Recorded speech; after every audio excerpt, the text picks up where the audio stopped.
If you're in the market for a 4K dashcam so you can get the best possible image quality, make sure you're getting real 4K. And I say that because there are dashcams in the market out there that are labeled as 4K dashcams, but in fact they are not able to record in actual 4K, and this is what people refer to as dashcams that record fake 4K. And on this video, I'll show you how to tell if you're gonna get real 4K before you even purchase that dashcam and why it matters. Now, this video has been sponsored by 70mai, but as always, the opinions on this video are entirely my own and nobody has reviewed or approved this video. And 4K is a resolution of 3840 by 2160, and both of these dashcams are able to produce a file that has a resolution of 3840 by 2160, but the one on the left recorded actual 4K and the one on the right recorded in a lower resolution. Then the video was manipulated by the dashcam to increase its resolution to 4K. And because the image was not actually recorded in 4K, artificially increasing the resolution does not produce a clearer or more detailed image. All it really does, it creates a file that when you right click on it, is gonna show what appears to be a 4K resolution file, but it really doesn't have the detail of 4K. And dashcams use image sensors to capture video, and that image sensor is what determines what the maximum resolution of video that it can capture. Now, image sensors designed for native 4K recording are gonna be able to capture true 4K video. So when people talk about fake 4K dashcams, they're referring to a dashcam that uses a sensor that is not able to record in native 4K. Dashcams that record in real 4K use native 4K sensors, so they record 4K image at the sensor level. There is no need for the image to be manipulated later or enlarged or added with additional sharpness to try to make it look like 4K.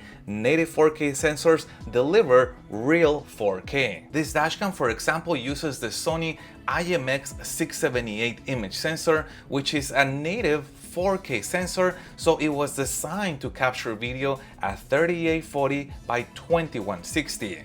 Now, this dashcam uses the Sony IMX335 image sensor, which is designed to capture video at a maximum resolution of 2592 by 1944. So forcing this dashcam to produce a 4K video file using a video source that was only 2K produces a video file that lacks the clarity and detail of an actual true 4K recording. And the advantages of a dashcam that can record in native 4K is gonna be a clearer and sharper image that actually has more detail and less video artifacts. Now, this is especially important if you're looking to capture finer details such as license plate numbers and letters. Now, it is important to point out that capturing license plates, even when recording in native 4K, is still difficult, as resolution alone is not gonna guarantee that you're gonna be able to read a license plate. 4K, specifically native 4K resolution, can help to increase the chances of reading a license plate,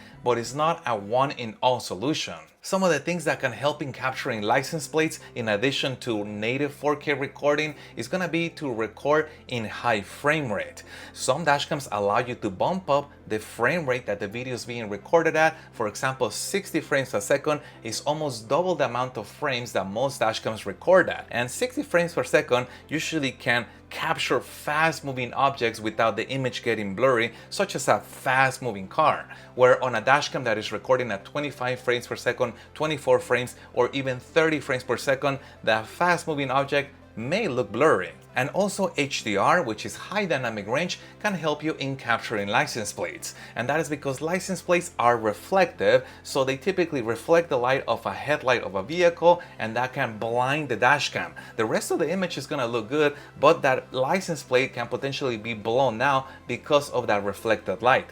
But if you have HDR, then the dashcam can adjust for that extra brightness in that license plate, which then can potentially give you a better chance at being able to read it, as opposed to being blinded by the reflection of the headlights on it. The challenge is that both high frame rate and HDR sometimes come off as a trade-off, meaning you're gonna have to pick one or the other. Most of the time when you enable high frame rate, you're gonna have to lower the resolution, so now you lost that native 4K, and And also, you're gonna have to turn off HDR. I actually always recommend running a minimum of 2 independent dashcams for redundancy, and in extreme cases running 3 independent dashcams. But at least if you have 2 independent dashcams, you can run one of the dashcams at a lower resolution in high frame rate, and then you can run the second dashcam in 4K with high dynamic range enabled. That way you get the best of all worlds. High frame rate, HDR, native 4K, which is gonna give you, between both of those dashcams, the best possible chance at capturing finer details in that potential incident. Now, when looking for a dashcam that can record in 4K, here's how you can tell if that dashcam is gonna record true 4K. And the easiest way to tell is by looking at the packaging and the listing for the dashcam. Look for an image sensor capable of native 4K. Examples of this are Sony IMX678 and IMX415. Both of these sensors are capable of recording native 4K video. And if you see Sony IMX675, IMX385, IMX335, IMX307, Galaxy Core 4653, or Omnivision OS02K10, these image sensors are not capable of recording in native 4K. These sensors are designed to record in 2K, or in some cases 1080p, which is full high definition. Now, this doesn't mean that these image sensors are bad. Some of them, in fact, like IMX675, actually have really good image quality, as it is part of the Sony Starvis 2 sensor line, which does produce some of the best image quality that I've seen from image sensors in dashcams lately. So as more image sensors are released, I'll update a list in the video description down below. That way you can identify which sensors are able to record in native 4K and which ones are not. Now, if you're looking to purchase a dashcam that says 4K and the brand makes no mention of what sensor they're using, you don't see anything on the packaging, you don't see anything on the website, it is possible that you may not be getting true 4K. So if you have a dashcam that's equipped with a native 4K image sensor, it makes sense to set the dashcam to record in 4K resolution. And if your dashcam uses a sensor that is designed for 2K, it is best to leave that at the 2K resolution. And same thing for high definition. If you have a sensor that's full high definition, leaving it running at full high definition, in my opinion, is gonna produce the best clearer image. Because if you take image perhaps 2K or full high definition and you force it artificially into a 4K image, that video, because it's heavily processed, it just doesn't look as good. In fact, all it really does is just blows up the file size of that video, and there's no additional detail. So now you're carrying less video in your dashcam that if you had left it at the original either 2K or full high definition to get the best possible image quality of your sensor. And also now you can carry more video because the file sizes are smaller. This is especially true if you don't own a dashcam yet and are looking to get in one but don't want to spend a lot of money on it. There are some good choices out there that record really good video in 2K or in full high definition.